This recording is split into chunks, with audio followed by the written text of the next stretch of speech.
Question. Lord Krishna says in the Bhagavad Gita that always think of him while doing work also. According to my experience, while working, I only concentrate on work and I am finding it difficult to think of Krishna while doing work. So can you tell me a way where I can simultaneously think of Krishna constantly and also do my work properly? Answer. We have to understand Krishna's recommendation for thinking about him constantly in a proper perspective. Krishna is not recommending that we be distracted or half-hearted while doing our work.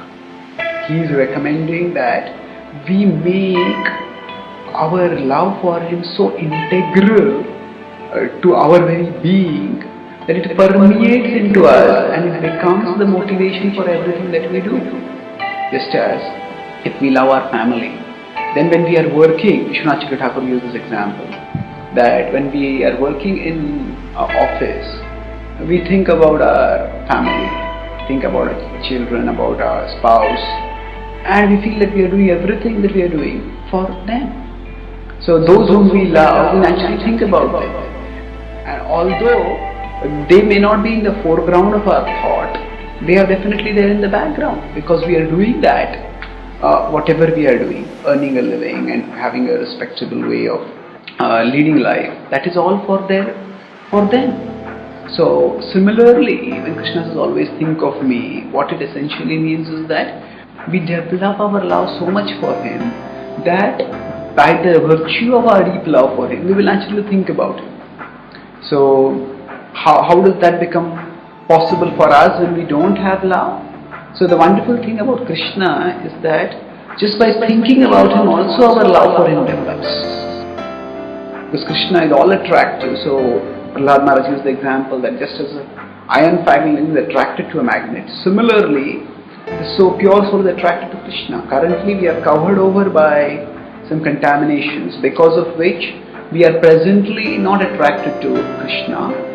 However, if we just keep practicing Krishna consciousness, just by bringing the iron filing close to the magnet, the coverings, the rust on the iron filing goes away. This is how things happen in Krishna consciousness.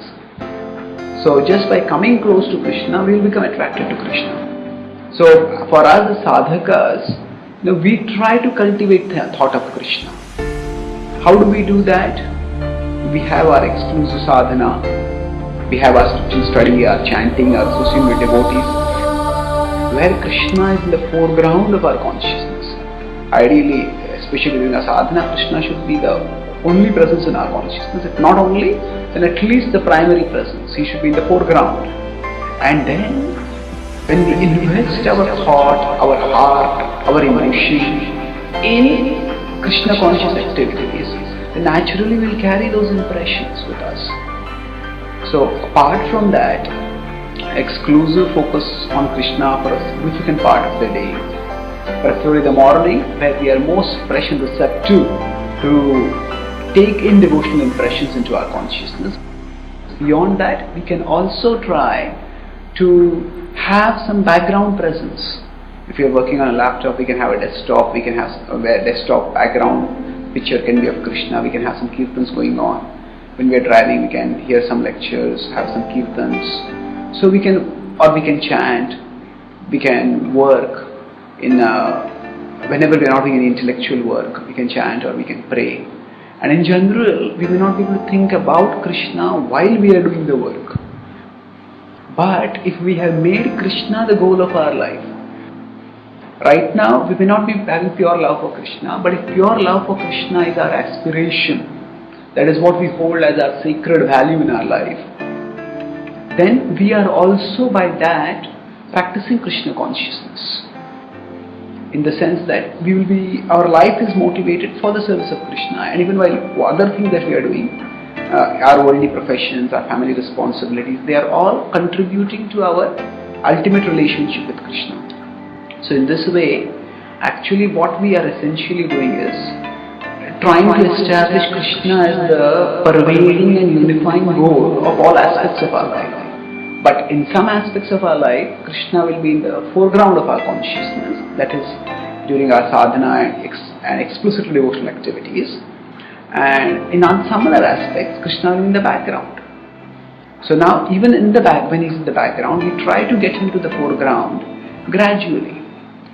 So we keep him in the background by, as I said, having some devotional stimuli around us as much as is possible. And ideally, before we begin any work, we can try to pray to Krishna briefly. After we finish the work, we can pray to Krishna, thank him. And in that way, even if we don't remember him during that work, we are seeking his blessings and we are offering that work to him through our prayers. That way it will become spiritualized. And over a period of time, as we keep doing our worldly duties and also practicing Krishna consciousness, Krishna will move from the background to the foreground of our consciousness. Just as when a person first time rides in a plane, he is very conscious. Oh, I'm going in a plane, I'm going in a plane. I think the people also think that I have only developed wings. Now I become some special person because I ride in a plane. But for those who are routinely riding in planes, for them, the plane ride, that I'm in a plane is not very important. What is important, where am I going, why am I going? So, similarly for in the early stages, for us, our externals are very important. But as we keep living in life in an overall Krishna conscious framework, then the externals remain important. We are aware of those externals, but they don't preoccupy our consciousness. The internals become equally, if not more important for us. So even when we are doing our worldly activities, slowly Krishna will come from the background more and more toward the foreground. And that's how our Krishna consciousness will increase. So right now, we don't have to think too much of trying to do a mental balancing act. That okay, I type one word on my computer, then I say Hare Krishna. Then I type another word on my computer and say Hare Krishna. It's not like we have to do something like that.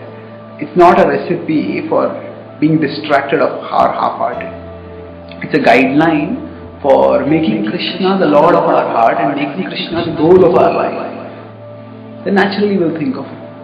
So by the process of devotional service in which we keep Krishna in the foreground during the sadhana period, and by creating a setting by which Krishna can be in the background while we are doing other activities. So by that, gradually we'll bring Krishna from the background to the foreground and we'll be able to remember him always. Most important is, we make Krishna the goal of our life, even now. And that way, gradually his remembrance will increase and will become constant at all times, eventually. Thank you.